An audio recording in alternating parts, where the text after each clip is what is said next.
ખેતી। જૈવિક રીતે ઉત્તમ ગુણધર્મ ધરાવતા વૃક્ષમાંથી વૈજ્ઞાનિક પદ્ધતિથી હાઈટેક નર્સરીમાં રોપા તૈયાર કરવામાં આવે છે, જેને ક્લોન કહેવાય છે। સેન્ડ બેડ ટેકનોલોજીથી વેન્ટિલેટેડ પોલી હાઉસમાં ડ્રીપ એરિગેશન પદ્ધતિનો ઉપયોગ કરી ક્લોનલ નીલગિરીના પ્રોપોગુલ્સ મેળવવાની પદ્ધતિ। ખેડૂત મિત્રો, આપણે આજે પંચમહાલ જિલ્લાના શહેરા તાલુકાના ધાયકા હાઈટેક નર્સરી ખાતે આવીને ઊભા છીએ। આ ધાયકા ખાતે એક મોટું 26 મીટર બાય 36 મીટર બાય 28 મીટરનું એક નેચરલ વેન્ટિલેટેડ પોલી હાઉસ બનાવવામાં આવ્યું છે અને એ પોલી હાઉસ બનાવવા પાછળનો ઉદ્દેશ એક જ છે કે આ જે ધાયકા હાઈટેક નર્સરી છે એ નર્સરીમાં નીલગિરીના ક્લોનલ પ્લાન્ટ તૈયાર કરવામાં આવે છે અને એ ક્લોનલ પ્લાન્ટ તૈયાર કરવા માટેની જે સૌપ્રથમ જરૂરિયાત છે એ ઈચ્છિત ગુણધર્મવાળી નીલગિરીની ક્લોનના રોપાઓ ઉછેરવા પડે અને એ રોપાઓ ઉછેર્યા બાદ તેમાંથી ખૂબ જ મોટા પ્રમાણમાં કટિંગ મેળવવા પડે છે। તો આ જે કટિંગ મેળવવા માટેની જે પદ્ધતિ છે એ પદ્ધતિનો વિકાસ બહારના દેશોમાં થયો અને ત્યાંથી આ પદ્ધતિ આપણે અહીંયા અપનાવી છે।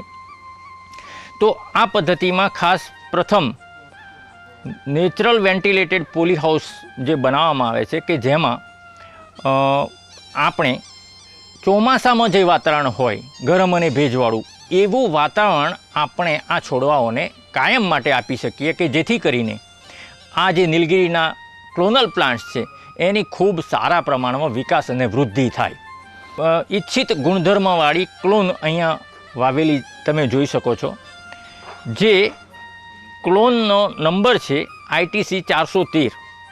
તો આ 413 નંબરની ક્લોન છે એ ક્લોન ના જે વિકાસ છે એ ખૂબ ઝડપથી થતો હોય છે, એકદમ સીધી વધતી હોય છે અને ઓછા સમયમાં એનો વિકાસ ઝડપથી થતો હોવાથી 3.5 થી 5 વર્ષની અંદર કાપવા લાયક થઈ જતી હોય છે।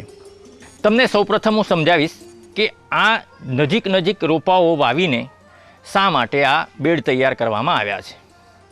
તો ખાસ કરીને પ્રથમ આપણો ઉદ્દેશ છે સૌથી એકમ વિસ્તારમાંથી સૌથી વધારે પ્રમાણમાં ક્લોનલ રોપાઓ વાનસ્પતિક સંવર્ધનથી તૈયાર કરવા માટે મોટા પ્રમાણમાં કટિંગ મેળવવાનો ઉદ્દેશ છે। અગ્રકલિકાવાળો ભાગ તમે જોઈ શકો છો। તો આ જે ભાગ છે એ કટિંગ આપણે પ્રોપોગેશન માટે તૈયાર કરવા માટે કાપતા હોઈએ છીએ।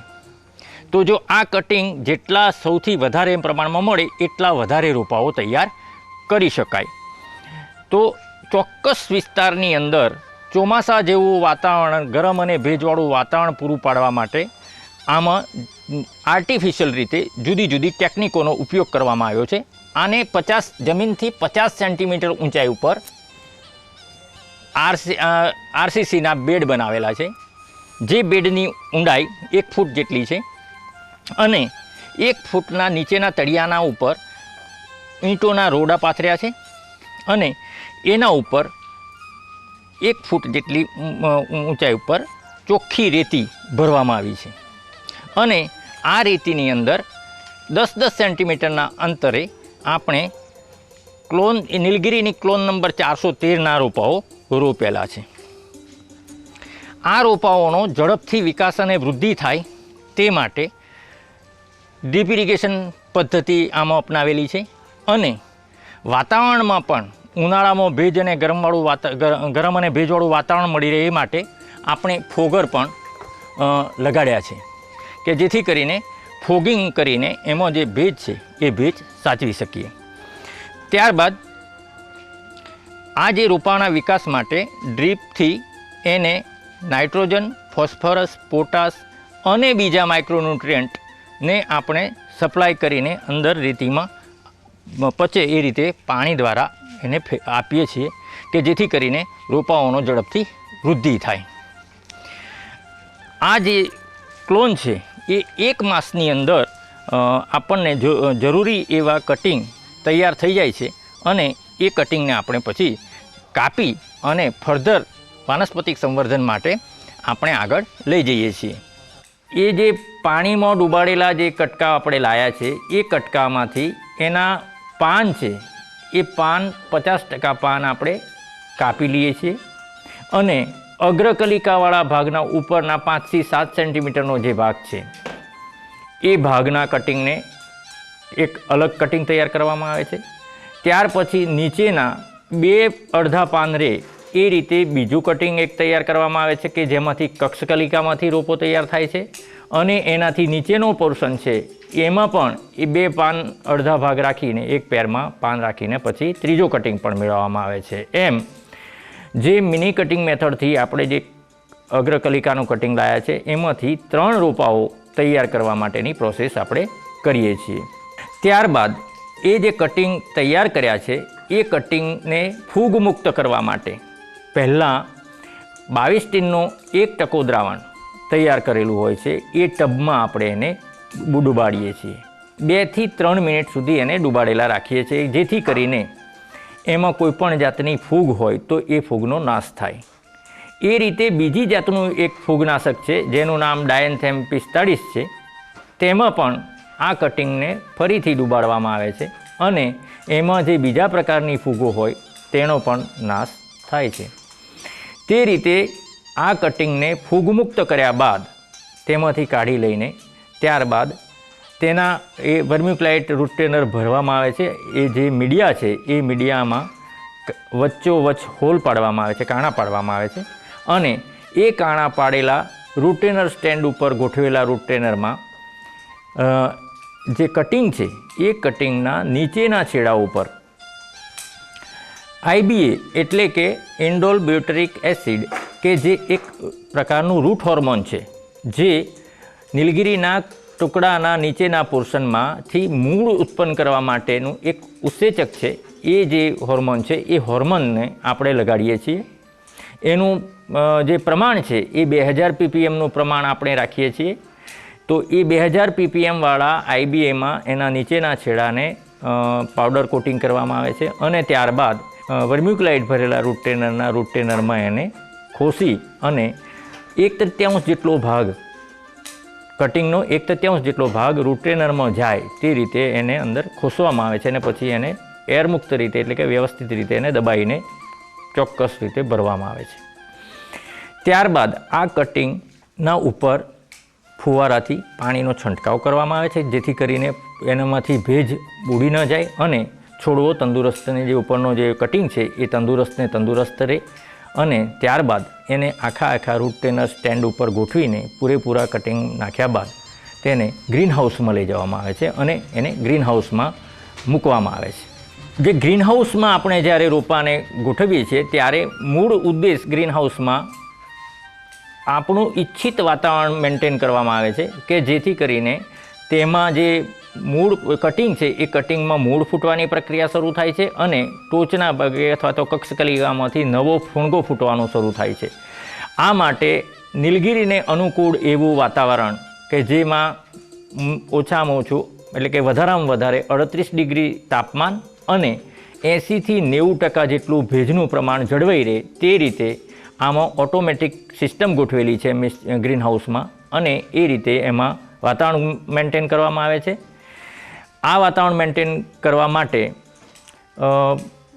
કુલિંગ પેડ પણ ગોઠવેલા છે અને આગળ એક્ઝોસ્ટ ફેન ગોઠવેલા છે કે જેથી કરીને જો વાતાવરણમાં ગરમીનું પ્રમાણ વધે તો ઓટોમેટિક 38 ડિગ્રીથી 40 ડિગ્રીથી તાપમાન જો વધે તો ઓટોમેટિક ફેન અને પેડ ચાલુ થઈ જાય છે જેથી એનું વાતાવરણ તેમાં જળવાઈ રહે છે. આ રીતે આ જે રોપાઓ જે કટિંગ ગોઠવેલા છે અંદર તે ગોઠવેલા કટિંગ ઉપર ફોગિંગ કરવામાં આવે છે. તેના ઉપર તમે જોઈ શકશો કે ફોગિંગ થાય છે. જે ફોગિંગથી તેમાં 80 થી 90% જેટલું હવામાં ભેજનું પ્રમાણ જળવાઈ રહે છે જેથી રોપાઓમાં જે સુકાઈ જવાનું કે ભેજ જળવાઈ રહે છે અને રોપાઓમાંથી મૂળ ફૂટવાની પ્રક્રિયા અને ઉપરની સૂટ ફૂટવાની પ્રક્રિયા શરૂ થાય છે. આ પ્રક્રિયા 15 થી 21 દિવસની અંદર પૂર્ણ થાય છે અને 21 દિવસ બાદ આ રોપાઓમાં મૂળ ફૂટવાની પ્રક્રિયા પૂર્ણ થતી હોય છે અને 21 દિવસની અંદર ગ્રીન હાઉસમાં આ કટિંગ રાખવાથી આપણે રોપાઓ તૈયાર થાય છે. આ નીલગીરીના જે કટિંગ છે એ કટિંગ 21 દિવસ પછી આ રીતે આમાં મૂળિયા પેદા થાય છે અને મૂળિયા કમ્પ્લીટ તૈયાર થઈ અને રોપો લગભગ ઉપરની ટોચ પણ ચાલુ થઈ જાય છે અને નીચેના મૂળિયા પણ તમને જોવા મળે છે. આ રીતે આમાં મૂળ તૈયાર થઈને રોપો તૈયાર થાય.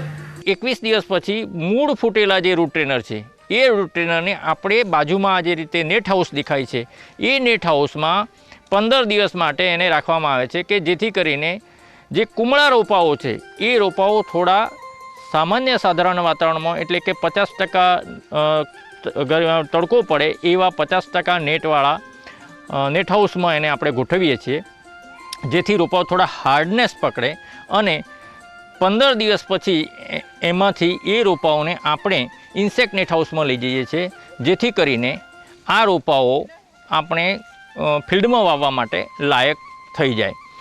15 દિવસ દરમિયાન જે નેટ હાઉસમાં હોય છે ત્યારે એને દિવસના સવાર, બપોર અને સાંજ એમ 3 પ્રમાણે એને સ્પ્રિંકલરથી પાણી આપવામાં આવે છે અને 3-4 દિવસના અંતરે એક વખત એના ઉપર માઇક્રોન્યુટ્રિયન્ટનો છંટકાવ કરવામાં આવે છે. એ રીતે જરૂરી પોષક તત્વો પણ પૂરા પાડવામાં આવે છે અને જરૂર પડે ત્યારે ફૂગનાશક દવાનો પણ છંટકાવ કરવામાં આવે છે. આ રીતે રોપાઓ 15 દિવસમાં લગભગ 6 થી 7 સેન્ટીમીટર જેટલી ઊંચાઈ પ્રાપ્ત કરી લે છે.